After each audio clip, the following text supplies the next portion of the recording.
what he's got to say about his performance so far at the halfway stage. Marco, really good first one. Did you have fun this morning? Yeah, a lot of fun. It was a really cool run. Everything was perfect. The weather, the snow, the course setting, the crowd. So yeah, it was a fun morning. In the lead again, but Henrik is not far behind you. What do you need in order to stay in front of him?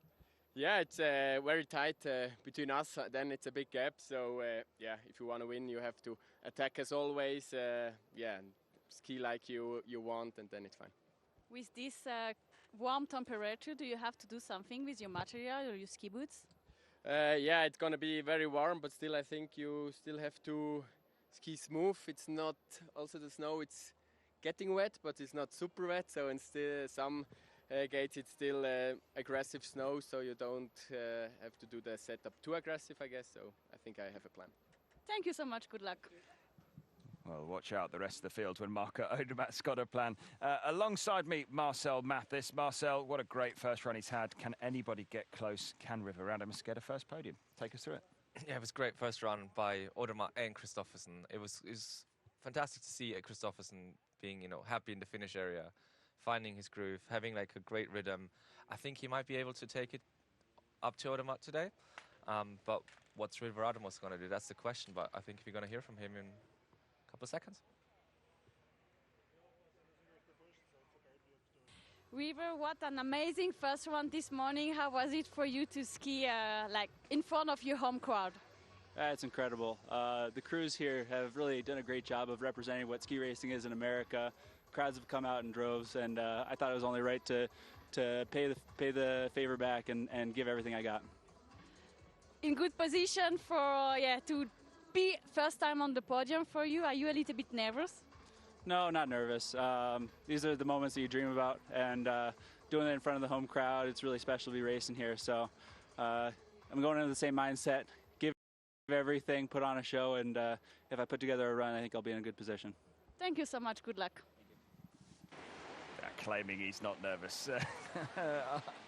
I mean, if he's not nervous, good on him, but he's never been on a World Cup podium and he's got the opportunity to do it on home snow. I think it's okay to be a little bit nervous, but maybe he isn't. We're going to take a quick break here on Eurosport, but don't go anywhere. We'll be right back with the action.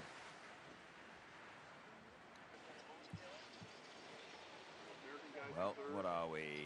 Just under 10 minutes away from the start of this one. Some big performance needed from that man on screen, Atley McGrath. Had a tough time on the first run, only just snuck his way into it with 28th position. He'll be going down right at the start of this second run. It's been set by the Italian team, who will be hoping for big things from the likes of Diali Prandini, Della Vite, to name a couple. Manu Fella will be hoping for a little bit of a better performance. Finds himself down in 10th position. What do you make of Fella's first run, Marcel? Yeah, we said it already when he was skiing. You can see he's very tight on the gate there. He just needs to, give himself a bit more room and space. I think, potentially changing the setup a bit, and that will do some wonders on this track. And all of them, you could see everyone was a bit unsure, so they were a bit passive, bar obviously the first couple. So I think we're going to see a very different race in the second round. Yeah, well, the snow conditions have been what we've been waiting to see. It's been so warm across Europe, and the snow's already been spring-like with some soft and wet snow. It's nice to see some compact, icy, tough piste conditions where the athletes really can bring out their best. But also that means is the fact that the technicians as well as the athletes are maybe struggling to find the setup. So the coaches and the athletes and the technicians will have had their heads down trying to find the best setup. Loic Meillard still not seen his best in giant slalom. He's in a position to strike, finds himself, what is he, 7th? He is 6 or so tenths away from a podium shot, an outside shot at a podium. And then this guy on screen, what a season he's been having. Rafael Haase, understated, calm, cool, relaxed. What a great ski from him in GS now as well as the Super G. Yeah, that first run was really good, and you can see, even though he's a bit drifting, he's then moving into the right direction, getting onto that outside ski, getting good purchase, and he's such a soft skier, and that really helped him in the first run today. And Tommy Tumler as well. He didn't look quick, but he was very quick. No, he's a powerful athlete, though, isn't he? And he really did nail a couple of the real key features. That sort of mid-turn here, these sections here, these right-footed fall-aways were very, very difficult, and some of the big guys using a lot of power to keep the skis doing what they hoped they would do. Filip Zubcic finds himself in 4th position. What is he? 900ths away from a podium performance. Sits in 2nd in the standings. He has an opportunity to strike for a podium. It's relatively close for that final spot on the podium, because River Radames is a bit of a drift away from the top 2. Yeah, I mean, Zubcic will be the one who is making Radames maybe a bit nervous when he's at the start. I think he's, for sure trying to lay a great run down, put that pressure on Radames. We see here, nice review of Kristoffersen. His setup seemed to work really well.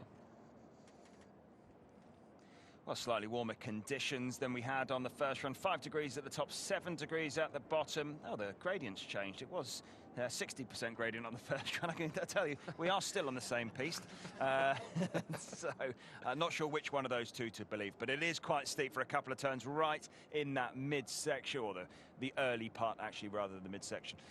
And it's lots and lots of difficult turns throughout this run. Plenty of different terrain to try and bring all together to match to make the perfect run. This early section really does need the fight to be taken to this piste. Yeah, absolutely, and it's going to be interesting to see what Peter Phil is gonna set in the second run.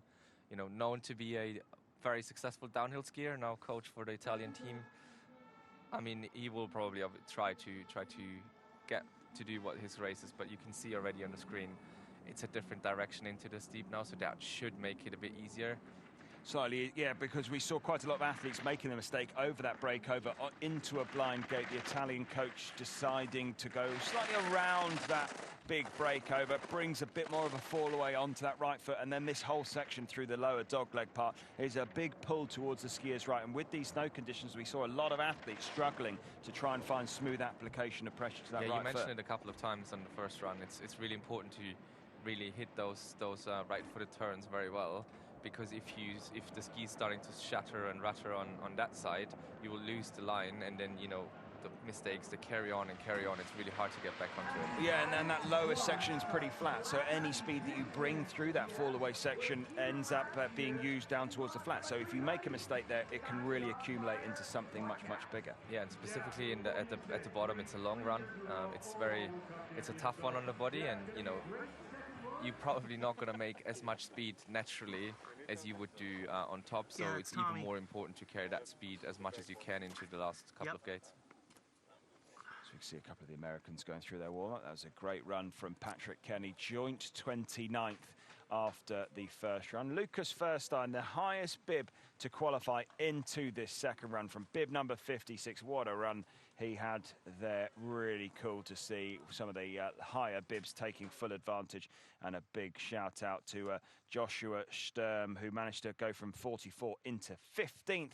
But this is how they're going to go out of the start gate. Atlee McGrath finds himself going with bib number 3. Big effort and big performance needed from him. The same from Alexander Steen Olsen. Disappointing on the first run. Too many mistakes from the likes of Jean Verdoux as well. Brensteiner unable to back up the form from 12 months ago, where he managed to finish 5th.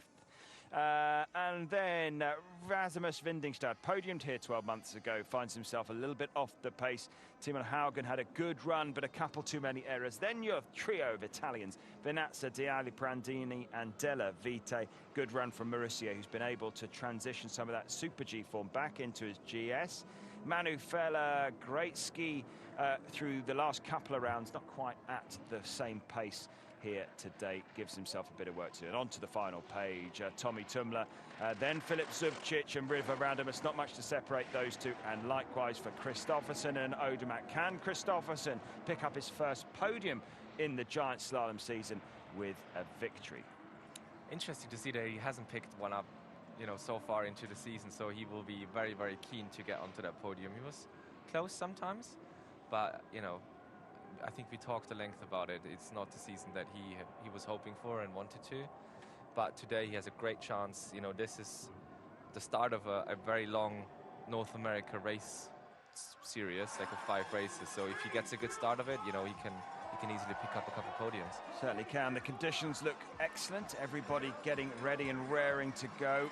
If you're a betting man, Marcel, Which I'm not, but... Where would you end up with this one? Can Kristoffersen stop the incredible run that Odermatt's on?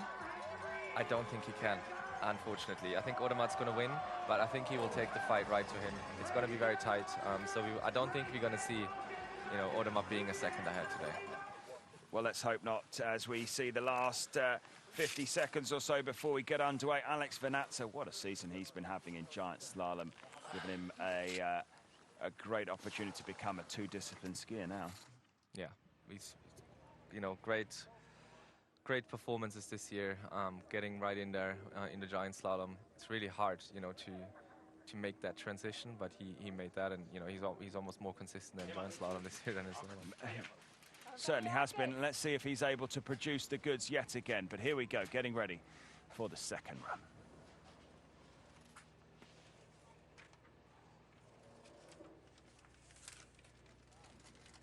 Welcome back to Palisades Tahoe for the second run of the first day of racing here. Ed Drake and Marcel Mathis going to take you through the action. The fastest 30 after the first run will be last to go.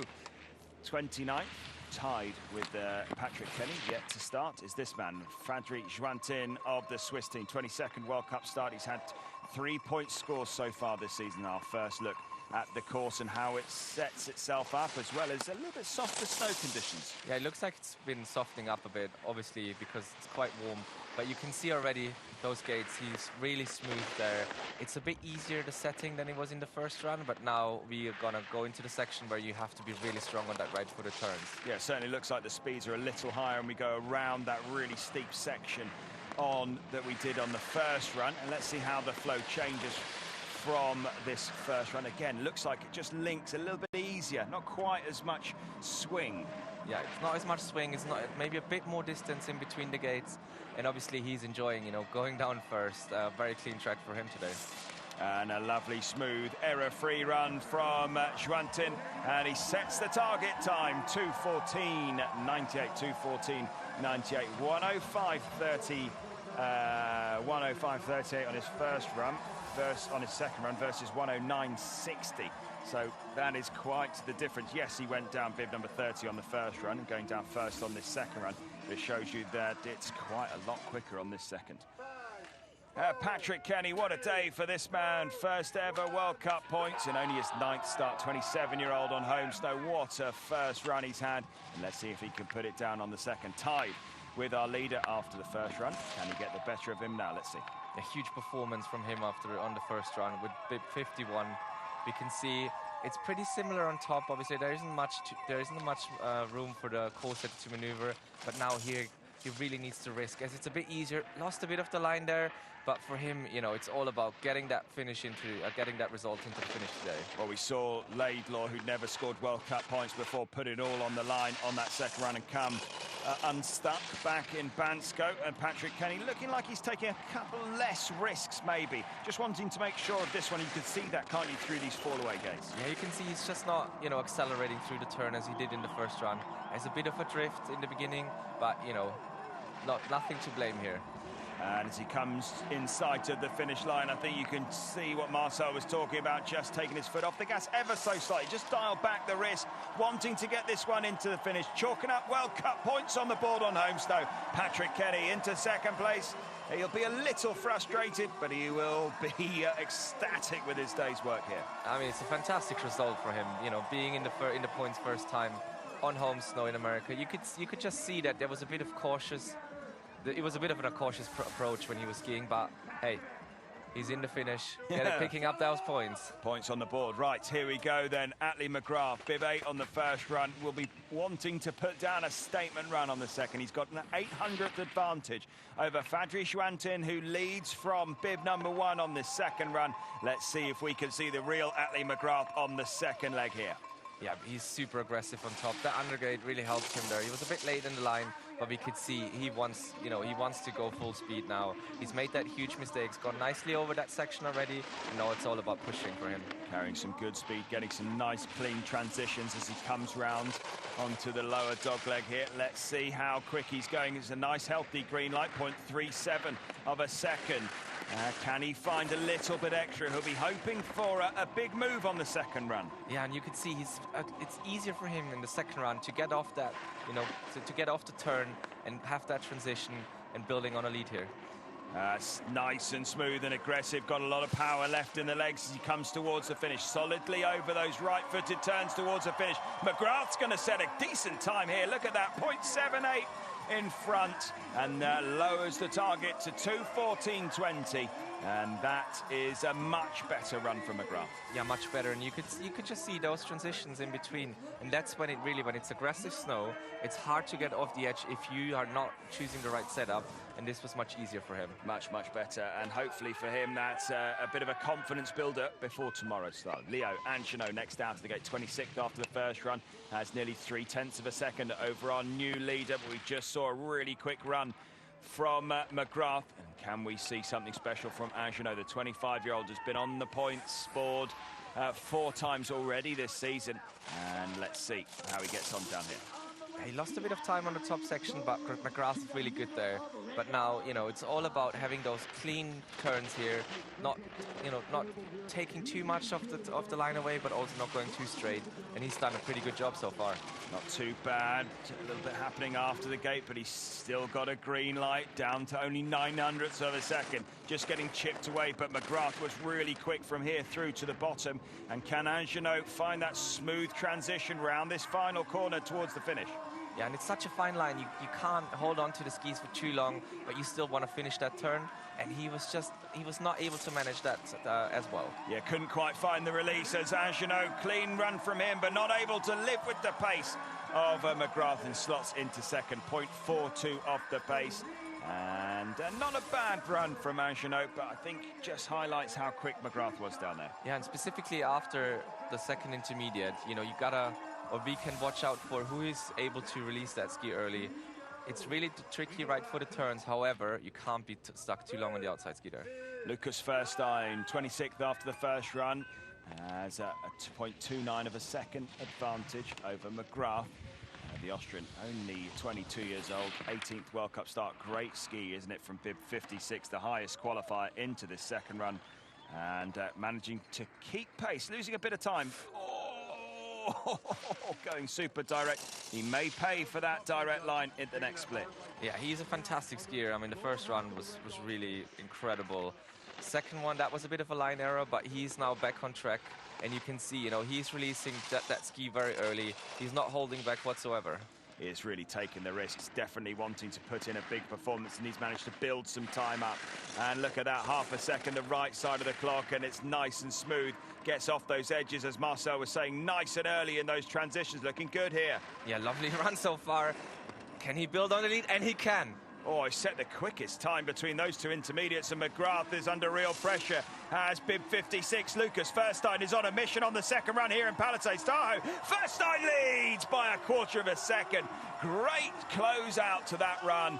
Verstein has a run to remember, leads the way here, and is going to pick up his next set of results on the Giant Slalom Tour. What a run that is. Unbelievable run. Such a shame that on the last undergate he got a bit wide and lost a bit of time, but in general that was a good day.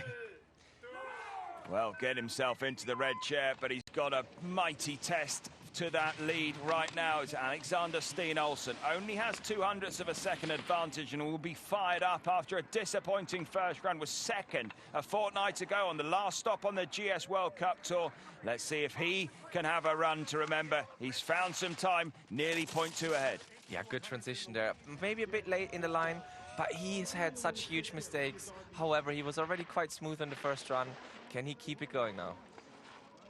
Coming through this midsection, a bit of a glaze, as you can see, the ice just getting heated up by the sun. Some early transitions as well from Steen Olsen. Lost all of that advantage, plus an extra 200ths of a second. He now finds himself with a bit of work to do, and first time was really quick from here to the bottom. Yeah, first time was really good here, and you know, he can't really hold back. Now, being pushed a bit with the line there, that will cost some time into flats. Oh, and he's neck and neck from that split. Nothing to separate the two of them. And can that mistake round that final banana cost first time? Because Steen Olsen's on a mission here. Steen Olsen takes it by 400ths of a second. Oh, unfortunately, Lucas Verstein's lead in the red chair is short-lived.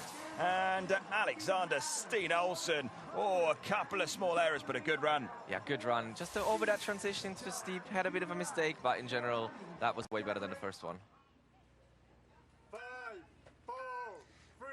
Tommy Ford, the next of the American challenge, as he has a 0.21 of a second advantage at the moment, 23rd after the first run. And can Tommy Ford get going straight out of the gate? The first run, he took some time to find the speed and needs to have a fast start on the second run. Yeah, he needs to really, you know, oh! A bit of a line error there. That was far away off the gate where he wanted to be.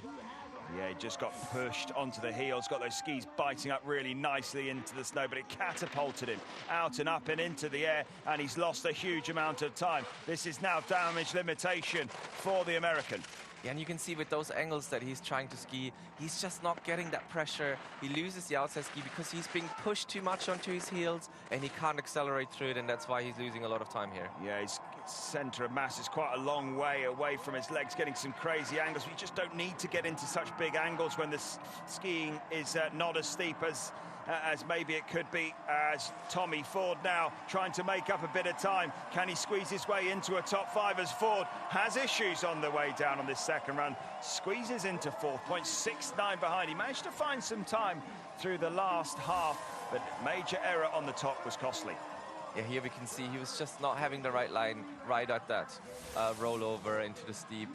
Cost him some time, and you know, he was obviously doing good at the bottom. Sam Mays, 23rd after the first run, 0.21, his advantage over our new leader, Alexander Steen Olsen. First run from Sam Mays was pretty good, but scrapping down towards the bottom was very, very costly. And let's see if he can keep those mistakes to a minimum. I mean, that's what we say every single time this guy clicks into his race skis. Yeah, good top section there. Lost a bit of time, but you know, this is where he usually accelerates on those turns. He has a really good technique, but he just, as you said, got to keep it together. Coming through these offset turns in the mid part, nice and flow, nice acceleration from turn to turn. Getting some good grip early on, still got a green light down to a 1/10 of a second. A couple of small errors, just getting into this second run now. Yeah, and he's just gotta stop those big drifts, making sure that he's really accelerating throughout the turn.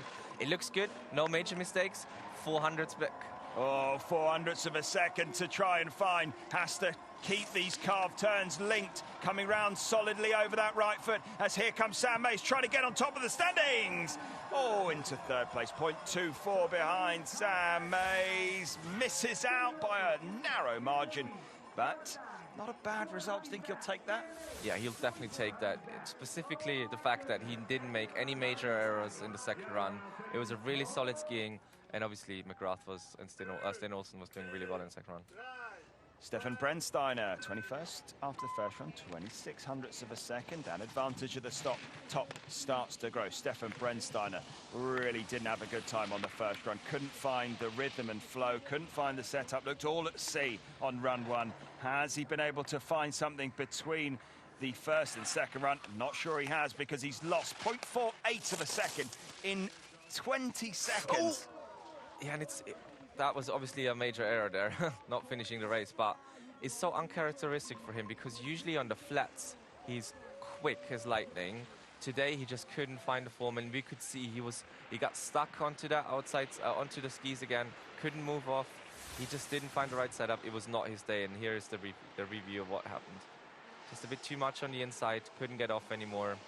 Missed the gate. Yeah, didn't get the direction done on that red gate right at the top of the position, and then just moved his way onto the inside. There is a decent fall away on that right foot, as there is most of the way down here, but a disappointing day ends in a DNF. He would have been dearly hoping to reproduce the form from last race where he was just outside the podium, and here 5th a year ago, but absolutely struggling down there on that second run. Steen Olsen leads the way for the Norwegian team. Lucas Firstein from bib 56 in second position. The pair of those two marching up the order at the moment. Livio Simone next on course, 20th after the first run, 0.27 a second at his advantage. And the 25-year-old has scored points twice so far this season, yet to crack the top 20, but what an opportunity he's got to do that today.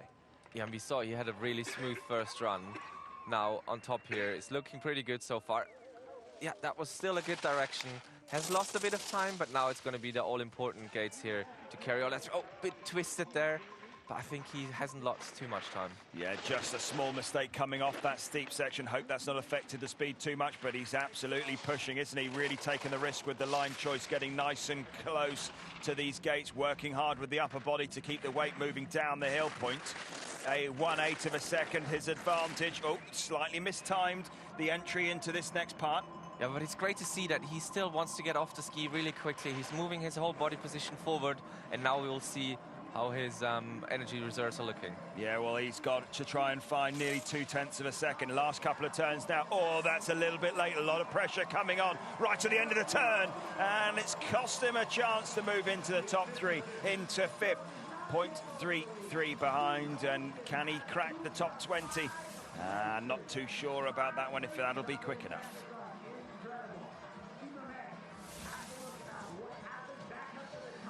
Yeah, I think, you know, with all those people now, they're also bunched up together, so you can't really afford any major mistakes, but we'll see what Alexander Schmidt's going to do now. Well, here we go. This is Alexander Schmidt from Germany. 18th after the first run. And let's see if he can get to grips with this one. It really should suit him. Those conditions on the first run really should have played into his hands, but he couldn't quite find the setup. And he's lost a little bit of time, but still got a healthy advantage. Yeah, it was hard for him in the first run to get off those edges, you know, to have that quick release. But now he looks like more at ease with the course. He looks very dynamic, and as we said in the first run, he doesn't know how to drift usually. Absolutely does not. And how's the time looking? Oh, he's lost 0.4 of a second now with 700ths to try and find. Again, doesn't quite look like the timing's there through these transitions at the moment for Schmidt, but he's got time to still try and find the flow and the rhythm as he comes around that corner towards the bottom. Yeah. He's lost more time though, hasn't he? And definitely not finding the right rhythm and tempo down here. Last couple of turns to take in. More timing awry as Alexander Schmidt goes into 6.35 off the pace. Those eagle-eyed will have realised that we missed Jean Verdoux. He was supposed to go down before Stefan Brennsteiner, but he hurt his back after that first run, and he's had a couple of injuries throughout this season, decided not to start. So that is why we didn't see Jean Verdoux. Just getting that information through to you as racing continues here. Thibaut Favreau next out of the gate, nearly 0.4 of a second his advantage, and that's starting to get significant, isn't it? Yeah, and we saw some great turns from him in the first run. I think he made a couple of small mistakes, but this seems to be a hill that's really fitting to him. He's very aggressive, and we can already see here is, you know, he's not in for the points. Yeah, he's worked really hard to try and keep the body weight forward, but he's lost 1/10 of a second, just gets caught late in the line, but actually therefore gave himself a little bit of a wake-up call, and it looks like he's getting some good grip at this stage. Yeah, he looks very solid here. He's lost a bit of time. Maybe his line is a bit cautious. He could potentially risk a bit more, but it's, you know, still a very good run from him. Oh, that's a little heavy drift that's going to cost him time. That's where the cautious skiing started to get more obvious, as Thibaut Favreau needs to find the tiger line down here, needs to straighten it up. Yeah, he's definitely needs to straighten it up. You know, pushing in the last couple of gates, but we see already a groove forming, so that might be something, you know, to take in consideration now. Well, Favreau misses out on the lead and drops into 7th, 0.48 behind, and that's a disappointing end to Favreau's day. Yeah, here, nice transition, good line there. I think, you know, all on top was everything still like plan. At the bottom, he just, you know, lost too much time. Rasmus Vindingstad next on course, 0.42, getting towards the halfway point of this first run, definitely softening up. The course is still looking good, but you're right, Marcel, bit of a groove starting to form, which means the racers need to get in it nice and early to try and avoid dropping in and having those skis chatter around underneath him. Look at that, lost a quarter of a second, still got a green light, but that's a late transition coming round and over onto the hill. Yeah, he completely lost it. Too much on the inside ski and almost booted out. Nice work after that little mistake, but that will be costly. What's the clock got to say about it? 200ths of a second behind. Oh, and more cautious turns through these transitions. Oh, he's pushing, trying to recreate the form from 12 months ago that saw him get a podium here. Yeah, he's definitely trying to push harder now. He's lost a bit of time, but there is still, he could still be up on the top spot if he has a good bottom section. It's all about that banana. Oh, that could be a little too late as Vindingstad charges hard for the line, but he misses out. Loses a lot of time in those last few turns and into 7th position. Steen Olsen still leads here. Lucas Furstein, oh, marching up that second run leaderboard, and Sam Mays in 3rd place. Steen Olsen, oh, what a recovery that is after that first run. Yeah, and that was a great second run from Steen Olsen as well as from Furstein, already marching up 8 spots. Timon Haugen, 0.42. Definitely getting healthier and healthier, those advantages. And he had a good first run, some really good turns through parts of it. Just didn't quite manage to string a full run together, but it's certainly getting more and more consistent as the season goes on for this man. Yeah, we saw some fantastic skiing from him, as we've done over the course of most of the season. He's lost already. Oh! Oh! Yeah, he was just too far on the inside. Same mistake as we saw with Brennsteiner. That's a real shame because he's usually so solid. But I think let's keep an eye on the top section. People are starting to lose quite a lot of time there. Yeah, losing a significant period, and that's just too direct. Not enough direction taken over. Then onto that inside skis, he realised that he was getting further and further away from where he needed to be. And that's a real shame for Timon Haugen. As we reach the halfway spot on this second run, Alexander Steen Olsen still leads. We're going to take a quick break. Don't go anywhere. We'll be right back. Well, look at that. Steen Olsen moving up 9 spots, as has Lucas Furstein, only 400ths of a second behind him. What a day it's turning out to be for the Austrian, and Sam Mays the same. The Belgian moved up 5 places so far. Yeah, you know, it's really tightly bunched up there, so you can barely make any mistakes. We saw Sam Mays had a good run. He didn't make any major mistakes. Sometimes maybe a bit cautious, but I think for him that will be a really good result. Lucas Feuerstein, I mean, that was one hell of a run, wasn't it? You know, he hasn't done many World Cup races yet, but he really was not in for the points. And then Steen Olsen, you know, with a couple of podiums in the back, his first World Cup GS podium in the back, had not such a great first run, but second one he really put one out of the hat. Yeah, and he needed to, didn't he? After a disappointing first run, an excellent second run. Take advantage. Yeah, yes, it's not going to rut up like it had done in Bansko or Schladming, but it is going to deteriorate for these later starters. Opportunities taken, the sun beats down, it gets warmer and warmer after every single racer that goes down. And you're right, Marcel, we're losing quite a lot of time in that first 20 seconds of that first split right now. Yeah, this is usually where, you know, the flats on top, where the sun shines really hard onto the surface, and the flats are usually where you need that hard surface to, you know, being able to pressure that. If it's a bit softer, it can sometimes get slower.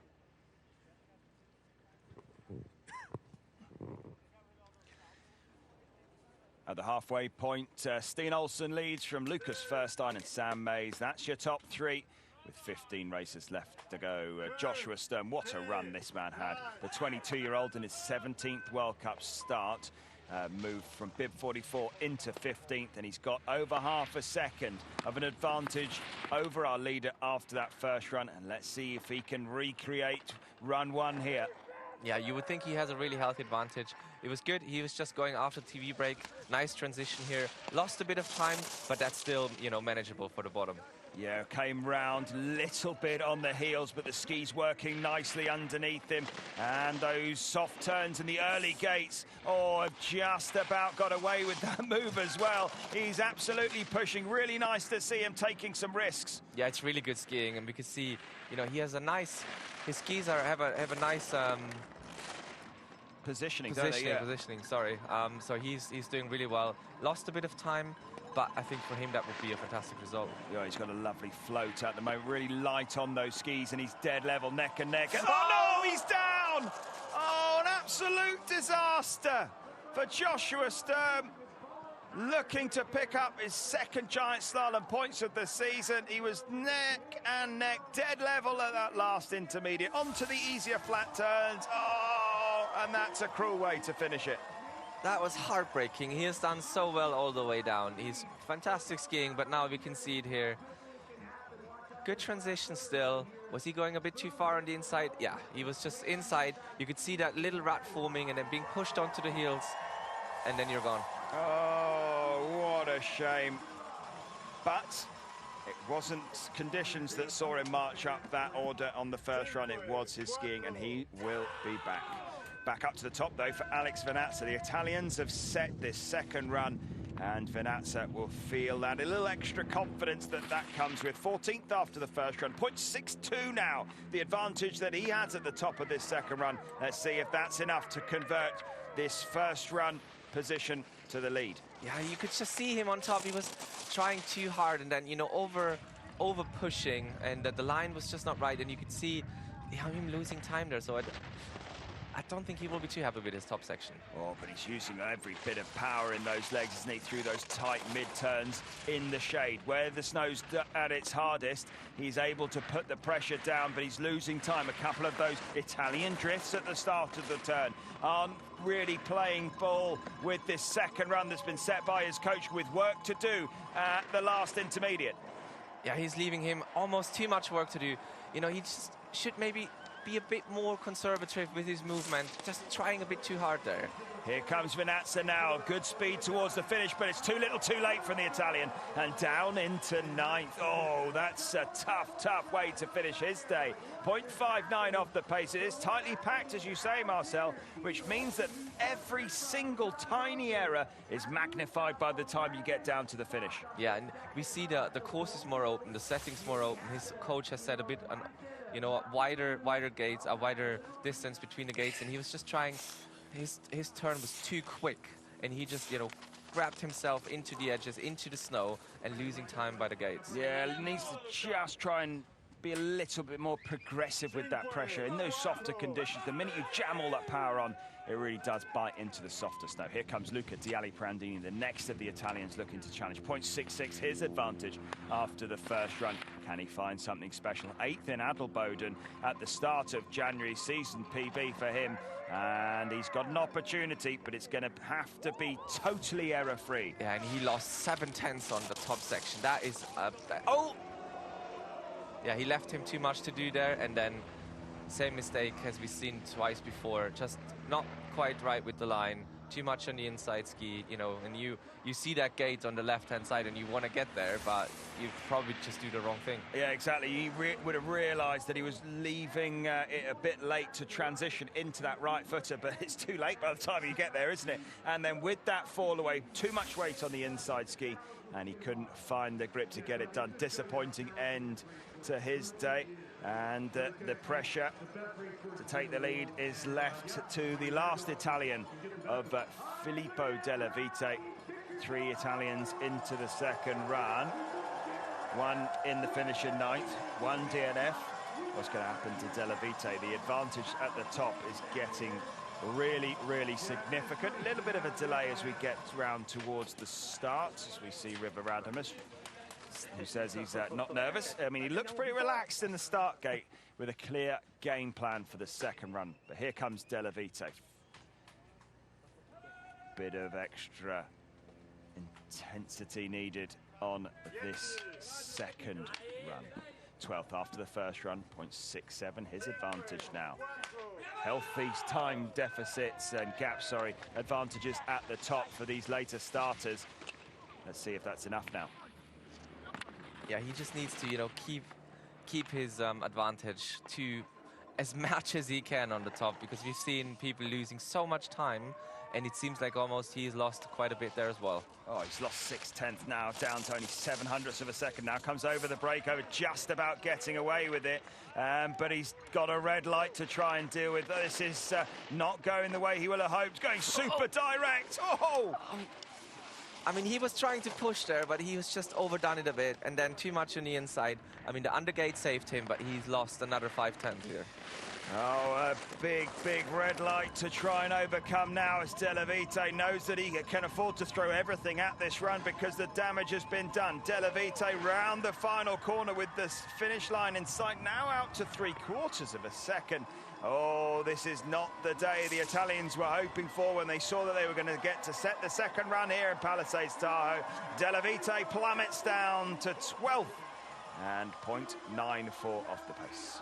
Yeah, and it's so closely bunched up together again. You know, you're 0.94 behind, and you're not even in the top 10. Yeah, it's tough. This was where it started to go wrong. Really did risk it all.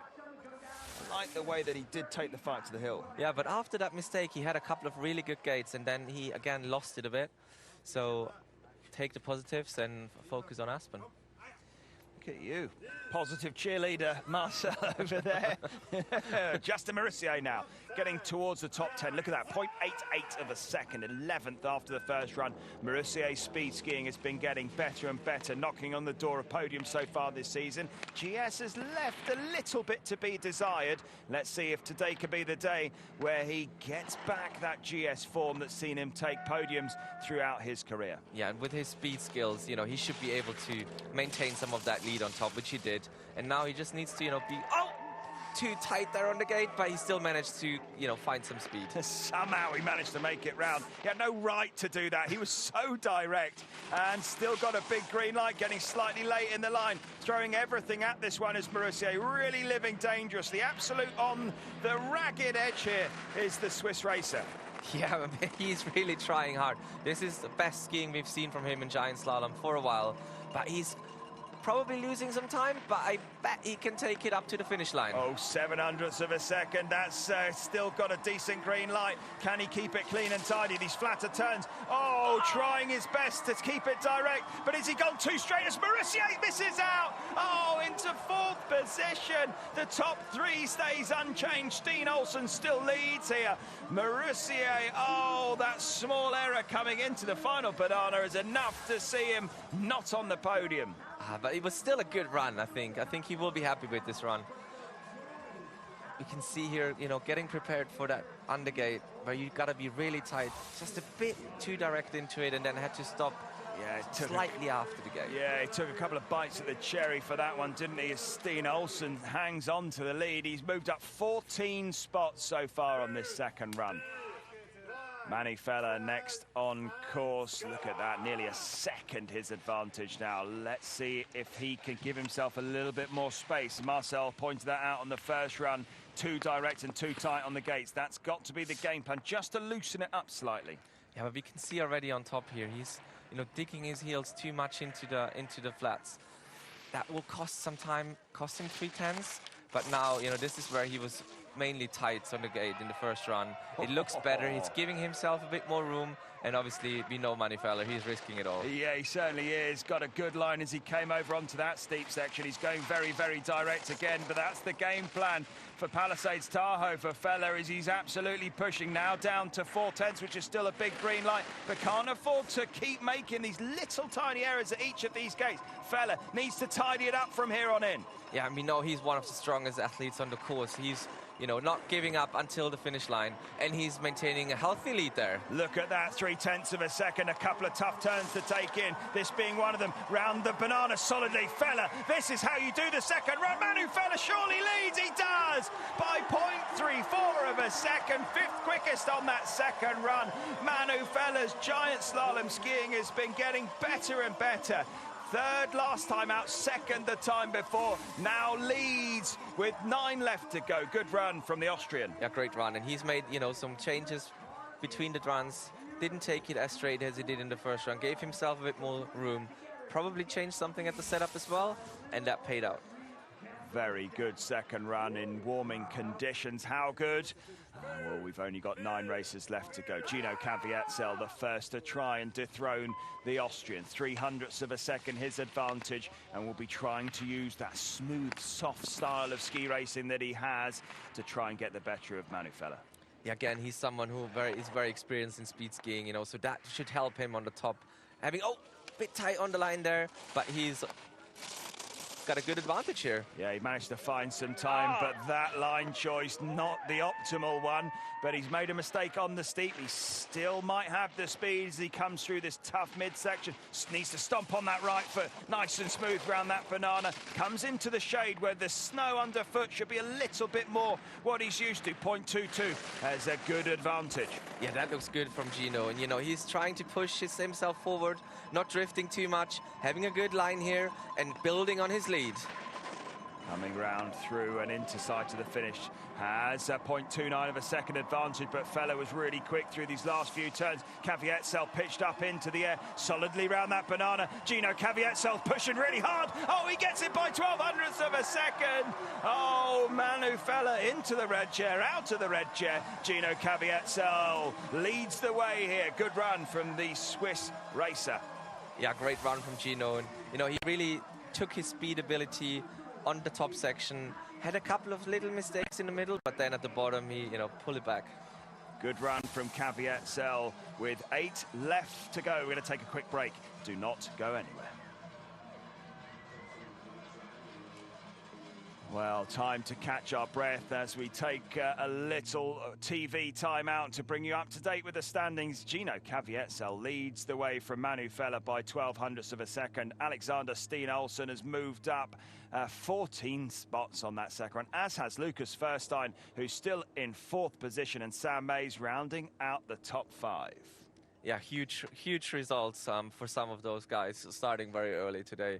We see that the track is maybe, you know, getting a bit slower on top, but Gino Caviezel showed us there's still everything there. Feller had a great bottom section, and I mean, Steen Olsen, Feuerstein and Mays all moving up at least 10 spots. That's going to be their best results this year, or at least from Feuerstein and Mays. Well, here we go.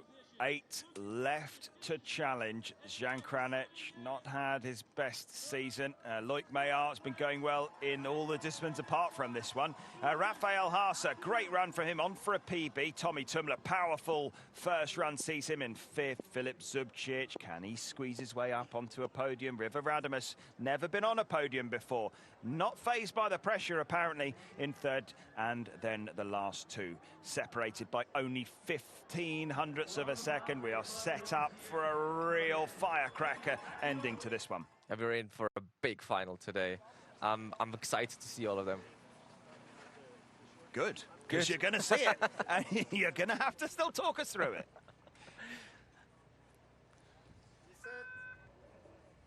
Jan Kranec in the gate. 3 GS World Cup podiums so far this season. Yet to be on the top step. Those podiums have all been 3rd places. He's got 0.11 of a second, his advantage over our leader, Gino Caviezel. As the snow continues to warm, the ruts are starting to become a feature, so you're going to have to make sure that you stay within them at these early few turns. Yeah, and it doesn't seem like he's able to keep up with Gino Caviezel on the top section. However, this is usually where Kranec, you know, all of his routine, all of his skills and abilities where he accelerates. Very technical giant slalom skier. He'll definitely favour these technical mid-turns. Coming round through this banana, nice early switch coming into this dapple light. The shade giving them a good surface to try and press against, but it's gone the wrong way. Now has to try and find half a second, and the transitions are where he's losing time. Yeah, he's drifting a bit too much. He's not as much on the edge as Gino Caviezel was.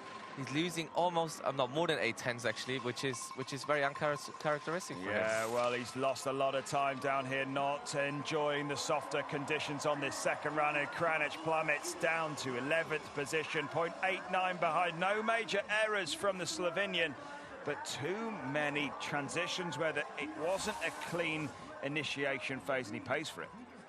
Yeah, I mean, this, we can see it here, just a bit of too many drifts there. Again, it's not necessary to do that because you get the feedback from the snow. you don't, you know, you can arc most of the turns, and we will see from the guys winning today that they're not going to do many drifts. Well, Jan Kranic, 3 giant slalom World Cup podiums, and he's not picking up a 4th here today. Down the order, unfortunately, for Jan.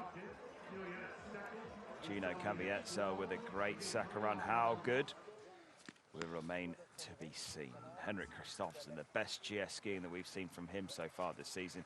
2nd position after the first run, continues his warm-up. He's got a few races before he has to get himself into that starting gate. Loic Meillard, 7th after the first run, and about to try and depose his teammate. He's got 0.34 of a second over Gino Caviezel after that first run, and his Super G skiing has been going from strength to strength, and he'll need all of those skills on these flatter early turns. Yeah, exactly. We've seen him, you know, doing or putting down some great Super G results. That was a bit of a hard turn there. Lost a bit of time, but he's still very much in touch with Caviezel on top. Major error there. Yeah, really late coming over onto the steep section. Still got a green light. The only saving grace is that mistake is on the steep, so he has the opportunity to pick the speed up pretty quickly. Heavy as he comes around that turn as well. This isn't the perfect run, but it's still good enough to have a 0.14 of a second advantage as we come through the mid-part. Yeah, he found a solid rhythm here. Just gotta release that ski a bit earlier, not holding on too much. You know, you're not gaining any time there if you do that.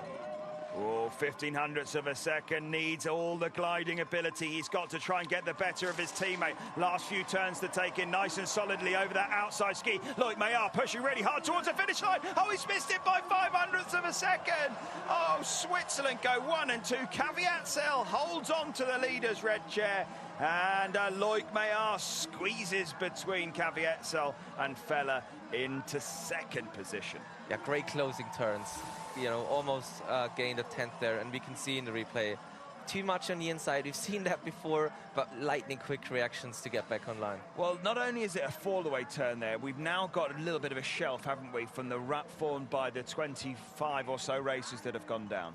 Yeah, and this is now really tricky because you got to be even more solid. You know, you can't really go too much into the inside where you usually would accelerate, but at that turn you got to be smart, you got to be tactical. Well, it's not a turn to risk anything, is it? Get your body weight over your outside ski, get separated to the max and see if you can find the grip and the purchase. That is not a turn to take risks on here today.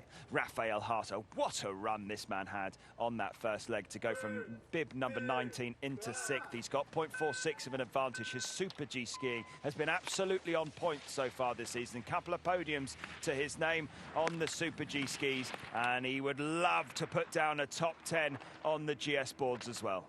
Yeah, we saw it from him on the first run. He didn't look that quick, but he was just so smooth. He's lost a bit of time on the top, but this is where he was really smart on the first run. But there is the mistake. So close to straddling that one. He's going to have a bruise across the shin as he clatters through a couple of these control gates. And he knows he's made the mistake. He's so tight on the base of these gates. Rafael Harter throwing everything at it. And he's got a red light now. 0.02 of a second he has to try and find.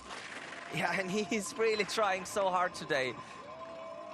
Good couple of gates here. How's the transition into the flats gonna be?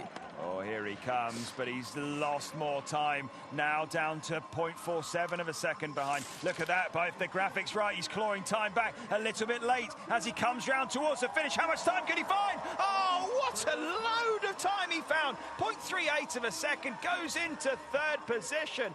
Rafael Harter on course for a PB, but that run, oh, it had everything. But if he can keep it clean, man, this guy could be quick.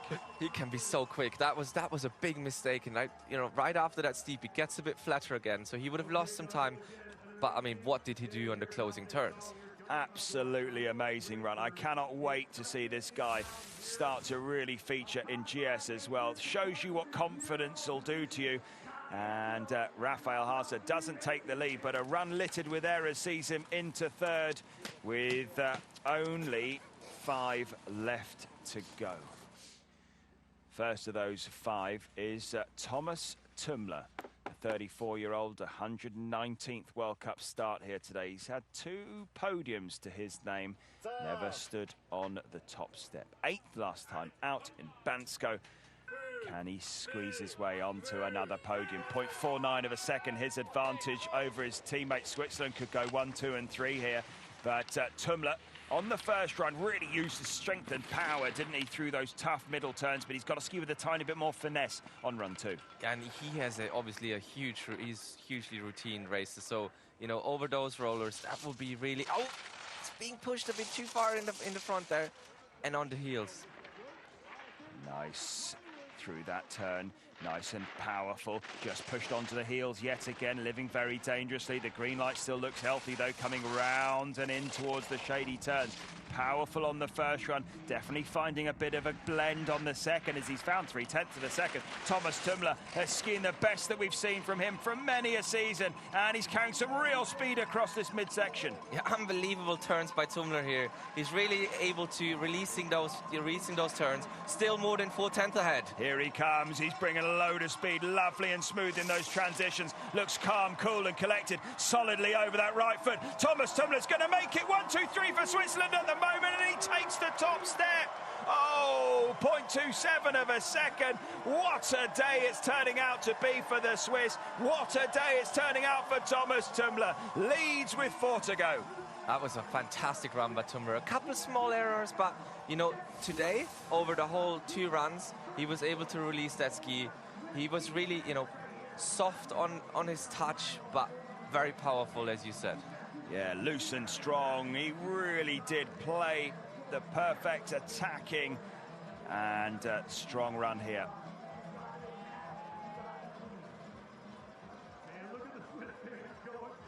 Swiss fans in raptures. 1, 2, 3, Tumler, Kavietzel and Loic Meillard. That's your 1, 2, 3 with 4 racers left to go. Gino Kavietzel, good second run, moves up 3 spots so far for him. Filip Zubcic now, 4/10 of a second as he looks to have an explosive and attacking second run. He won't be looking too much down the hill. He'll be thinking about putting pressure and giving the guys at the top something to think about as he tries to get his podium. Again, he's had 2 podiums so far this season. Let's see if he can walk away with another one today. Found a little bit of extra time. Yeah, and you can see he's really trying to... Oh! And another one there. And we were talking about an easier gate at the second run. It's harder. Yes, but I think it's the rut that's made it a lot harder, right? The fall away that's already there and then is made even more difficult by the shelf that's been created after racer upon racer skiing the same line, just carves out a little bit of an extra groove through there.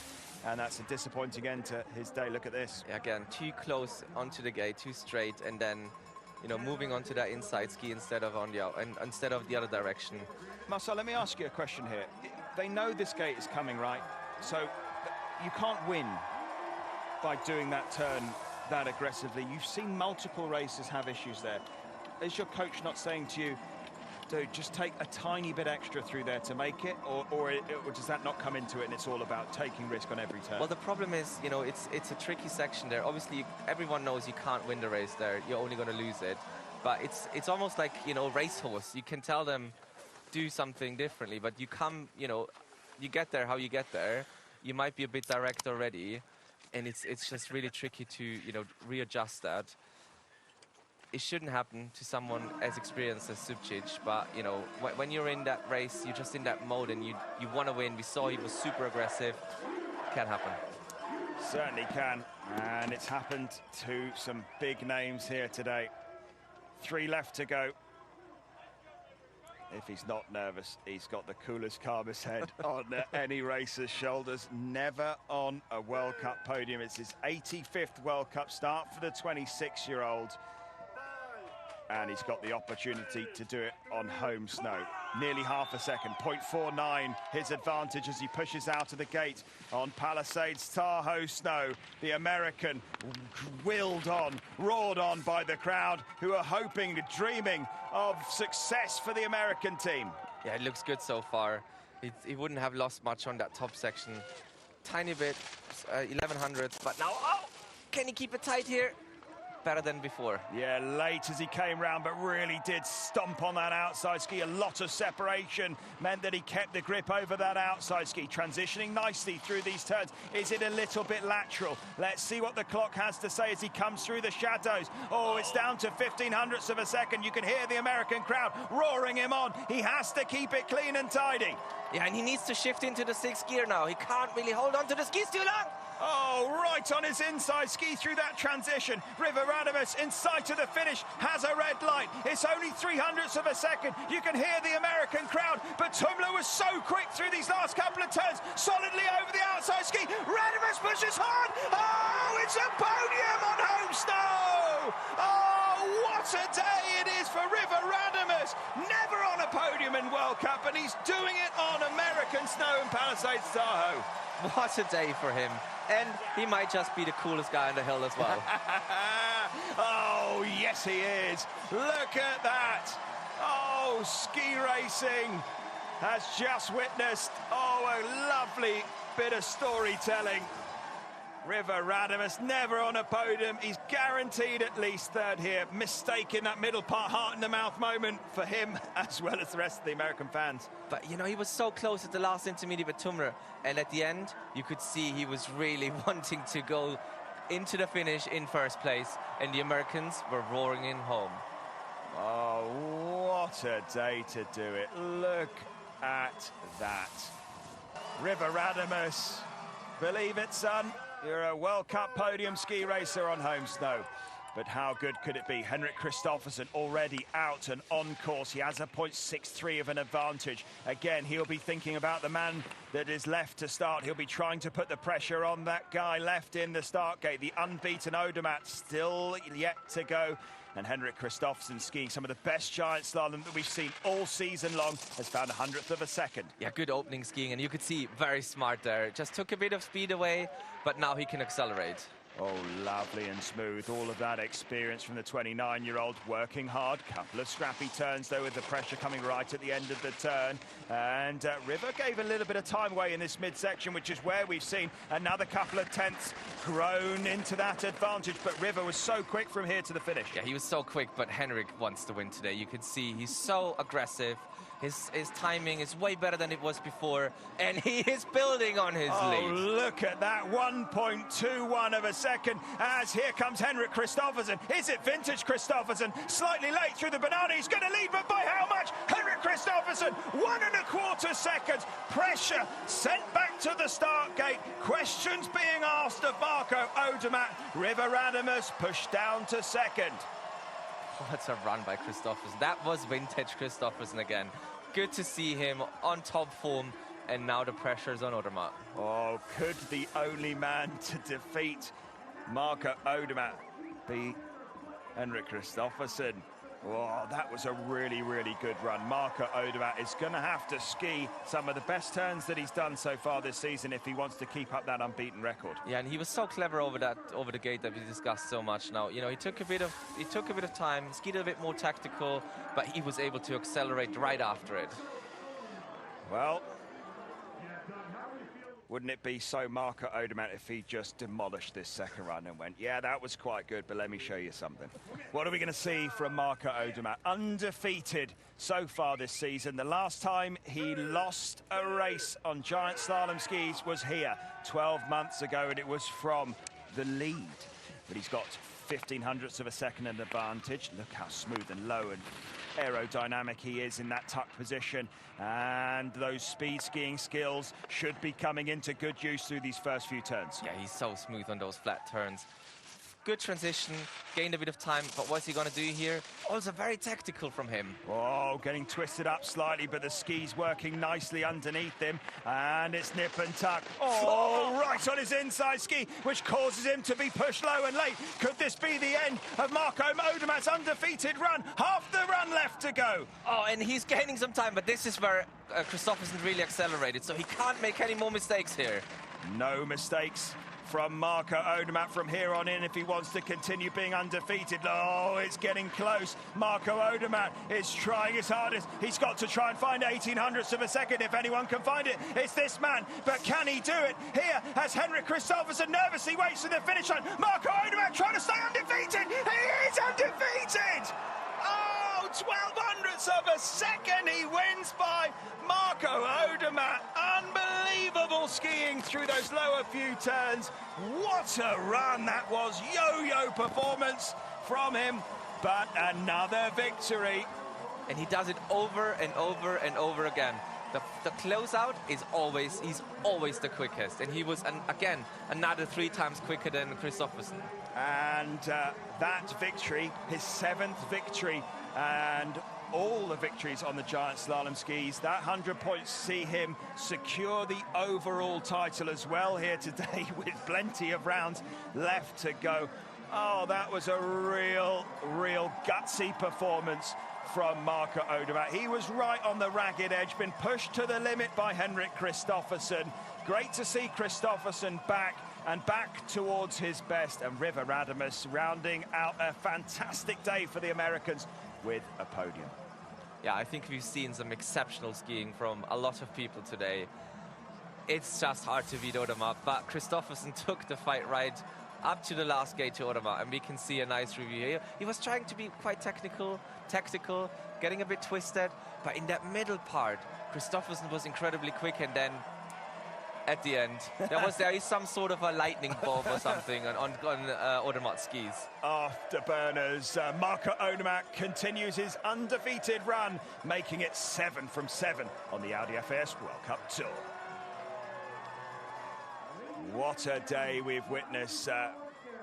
Undefeated run continues. Henrik Kristoffersson looks like he's back, and River Radamus, first time on a World Cup podium. What a day. History in the making for that man ski racing. And listen to that. America's performance has been rewarded. River Radamus, what a day into a podium. What a great day from Radamus. And that will give him so much confidence for the next, we're still having 4 more races here in North America. Unbelievable result for him. Well, it's been coming, hasn't it? His Super G skiing, his slalom skiing's been going really well. Henrik Kristoffersson on a podium at last on giant slalom skis, and he pushed that man all of the way, but he couldn't get the better of Marco Odermatt, who really did have to work for that victory today. Credit to Henrik Kristoffersson for pushing him all that way, and there you can see confirmation. With that victory comes the overall. It was nearly done and dusted, but it is now mathematically impossible for anybody to catch it. Yeah, and I mean, that will potentially give him even more self-confidence for the last couple races, which is quite scary for the rest. Well, what a day. What a brilliant race that we've just witnessed. River Radamus, first ever podium. Henrik Kristoffersson, he's bouncing back and he's having to dig really deep, showing some great mental strength. Good for him. And there you go, 1200ths, the difference between Marco Odermatt and Henrik Kristoffersson, who really were head and shoulders above the rest. Yeah, and if you look a bit further down, it's Alexander Stina Olsen, 9th, Feuerstein, 10th, and Sam Mace picking up in 11th. Yeah, some really big performances. Tight old race. What a good performance from Patrick Kenny. Yes, down at the bottom of things in 24th position, but points on the board for Patrick Kenny as well.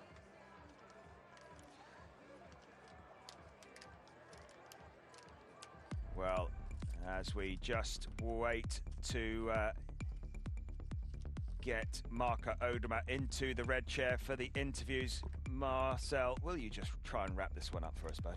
I mean, this was one of the best giant slaloms in a long time. Specifically seeing Kristoffersson taking it all the way to Odermatt.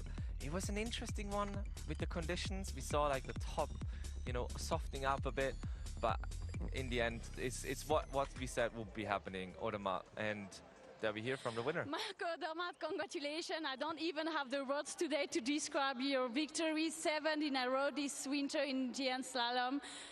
How can you describe that? Yeah, it was very tight today. I had actually not a bad feeling. I really know I have to push in the last split. I know I can ski faster than the others, and it was definitely needed this last pitch. Yeah. Sunny California sun today. Also, your teammates did really well. Is it also important for you to have such a strong team? Yeah, absolutely. Nearly the most important thing, I would say. I watched Tommy on the start. Then I heard the US fans screaming. I knew, oh, now he's probably getting fourth. But no. Also, Schuster did another step in the right direction. Chino, Loic, perfect Swiss day. River Radamus, first time on the podium today in the USA. How is it? How do you think is it for him to celebrate his first podium here? It's amazing for him. I know what it means to win or to podium in a home race, and I think hopefully everyone watching this race loved it, because we loved it to race here. The crowd was amazing. So many people, we didn't expect that, and slope is fun, snow was good, so hopefully we come back here. Thank you so much. Congratulations again. I mean, that could easily be the start of something really special for River, having a season to remember. Absolutely. And, you know, I think he was always struggling to make that last step, but now I think he's gone onto the podium, so there are hopefully bigger things to come. Like you said, Marcel, it's been a great day for Tommy Tumler in fourth position, just missing out on the podium by 1300ths of a second. Gino Caviazzo with a great second run, Rafael Haase. And if that guy can keep it error-free, he would have been right up there in the mix as well, wouldn't he? Yeah, he made a huge mistake. I think it was a great run from him, but also if you look at the results, it's 6 Swiss racers in top 14. So that's a bit of a demonstration from them today. Well, there you go. Marco Odermatt makes it 7 victories out of 7 on the tour so far this season and leads by a very, very healthy margin. Filip Zubcic still in second position. Henrik Kristoffersen moves up into third with his first giant slalom podium of the season. Congratulations to him and the rest of the Norwegian team. And that's how the overall standings look. 10 rounds left to go and over 1,000 points clear of Manu Feller. Marco Odermatt has been in a league of his own so far this season, been robbed of a bit of a battle between him and Marco Schwarz with the injury that Schwarz picked up before Christmas. But Odermatt's been absolutely unstoppable this season. Yeah, I mean, you know, having 1,700 points at this stage of the season is just unbelievable. He still has 4 more giant slaloms to go and 2 more downhill in Super, 1 more downhill and 1 more Super G, so we'll see what happens. Well, that brings us to the end of the coverage here on Eurosport and Discovery Plus. The first of this double header here in Palisades Tahoe has been a historic one, with Marco Odermatt continuing his domination of the GS World Cup Tour. Slalom action coming your way tomorrow. 3 Brits in action looking to try and score World Cup points and walk away with the glory on American snow. From myself, Ed Drake, and our expert Marcel Mathis, until 24 hours time, we will see you then, and it is goodbye for now.